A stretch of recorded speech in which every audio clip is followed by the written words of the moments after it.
मेरा क्वेश्चन है, अगर रब ने आपको एक अच्छा इंसान बनाया है और आप सिंसियर भी हो, ऑनेस्ट हो, एक्सेप्टेंस भी है आपके अंदर, लेकिन आसपास नेगेटिव लोग तो होंगे ही, और नेगेटिविटी में भी आप कई बार एडजस्ट कर जाते हो, एडजस्ट करना सीख जाते हो, फिर आपको वो चीज नॉर्मल लगने लग जाती है, और लेकिन उस प्रोसेस में आपकी ग्रोथ भी हैम्पर होती है और आपका पीस ऑफ माइंड भी चला जाता है। तो इन सिचुएशंस में हमें रब की रजा में रहते हुए क्या करना चाहिए? बेटे जी, रब की रजा में रहते हुए गलत को गलत और सही को सही कहते रहना चाहिए। जब आप गलत को गलत और सही को सही कहते रहेंगे तो फिर आप कंप्रोमाइज भले से करते रहेंगे, लेकिन इसके बावजूद आपके अंदर वो चीज जागती रहेगी कि ये चीज गलत है। तो रब उस वक्त तक आपको किसी गलती पे माफी देता रहेगा जब तक आप दिल से उसको गलत जानते रहें और रब से माफी मांगते रहें। जब आप गलती में मस्ती करें, गलती भी करें और उसको एंजॉय भी करें, गलती भी करें और उससे गलती कहें भी ना, गलती भी करें और उसको ठीक कहें, तो ऐसी सूरत में रब फिर जूतों वाली मशीन में डालता है। तो जब तक हमारे अंदर ये चीज जिंदा रहे और ये चीज मौजूद रहे कि हम अपनी सोसाइटी के अंदर गलत चीज को गलत कहते रहें, गलत बोलते रहें, अगर हम ये समझें कि गलत कहने से, गलत बोलने से ये सासू माँ है, ये सौरा है, ये जेठ है, ये जेठानी है, ये देवर है, ये देवरानी है,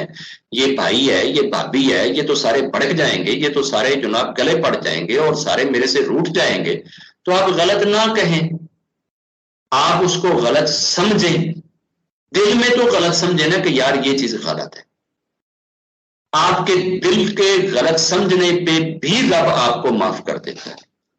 अगर आप दिल से भी गलत ना समझे, कहें कि जनाब चूंकि और भाई भाभी भी कर रहे हैं, जेठ जेठानी भी कर रहे हैं, देवर देवरानी भी कर रहे हैं, सासू मां ते सुसर भी कर रहे हैं, मेरा तो जनाब फलाना भी कर रहा है, तो हुण मैं कला है, मैं एक कला हो के मैं किवें बच सकना, तो यार इस वास्ते मैनू भी नाल रल जाना चाहिए।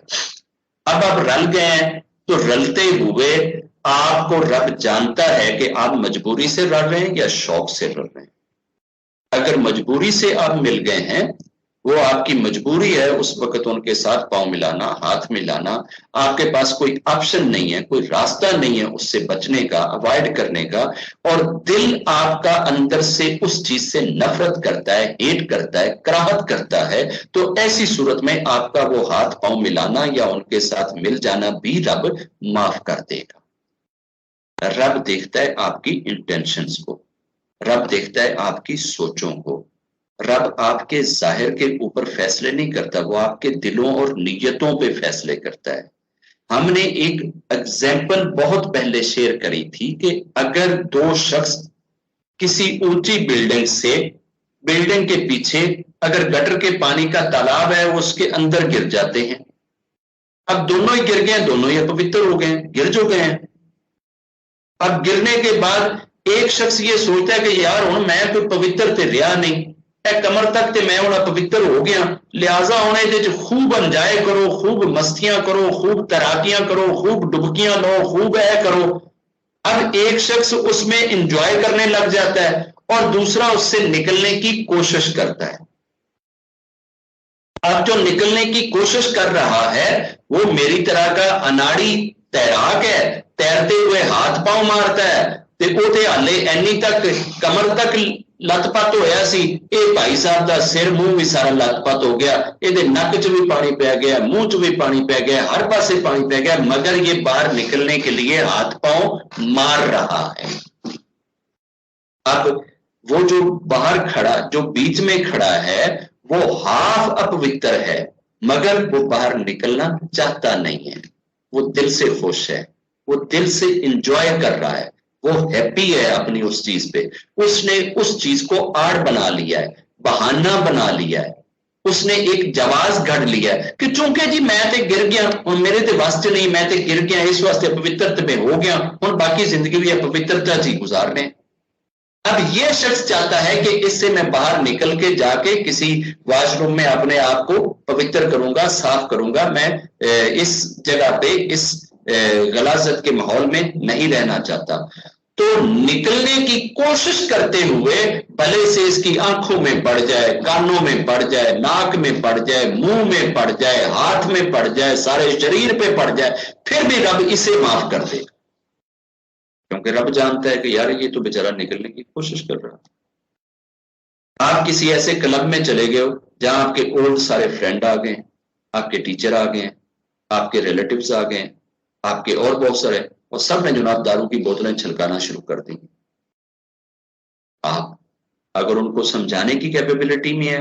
बताने की कैपेबिलिटी में है, तो आप एटलीस्ट उनको बतला दें कि यार ये दारू पीना मेरे रब को पसंद नहीं है,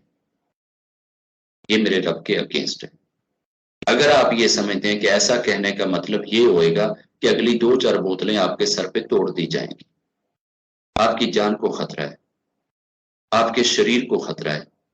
आपसे सारे लोग झगड़ पड़ेंगे, आपको घुसुन्ने मार मार के मार देंगे उधर क्लब में ऐसा बोलने से, तो वहां आप अपनी जान बचाते हुए खामोशी इख्तियार कर लें, खामोश हो जाएं, साइलेंट हो जाएं, लेकिन दिल से इस चीज को बुरा जानते रहें। आपका दिल गवाही देता रहे कि नहीं, they are doing wrong, they are doing wrong, they are doing wrong. अगर वहां पे उस क्लब में बैठ के जहां दाएं बाएं सारे दारू पी रहे हैं, नाच रहे हैं, डांस कर रहे हैं, अपवित्र लैंग्वेज यूज कर रहे हैं, वहां पे भी अगर आपके दिल में ये ख्याल गुजर रहा है कि it is wrong, it is wrong, it is wrong, आपकी एक एक सांस के ऊपर रब एंजलों से कहेगा नेकियां लिखते चले जाओ। अब वहां बैठ के भी नेकियां कमा रहे हैं। अब अगर कोई ऐसा माहौल बन गया है कि लोग कहते हैं कि नहीं जनाब,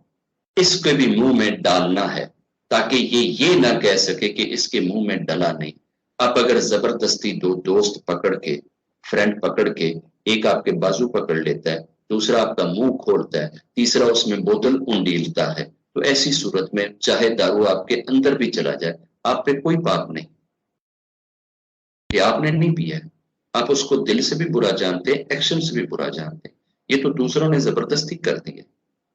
अगर जबरदस्ती से आपके साथ ऐसी कोई भी चीज हो जाती है, रब इस चीज को माफ कर देगा, क्योंकि रब जानता है कि आप इंटेंशनली जानते बूझते हुए ये चीज नहीं कर रहे। तो आप जहां भी हो, जिस तरह के सर्कमस्टांसेस में हो, आप राइट को राइट और रॉन्ग को रॉन्ग कहते रहे।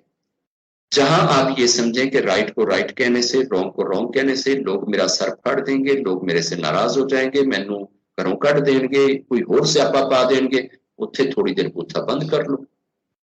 कंप्रोमाइज कर लो, लेकिन उस चीज को आप अंदर से बुरा जानते रहे। जब आप ये अपने आप को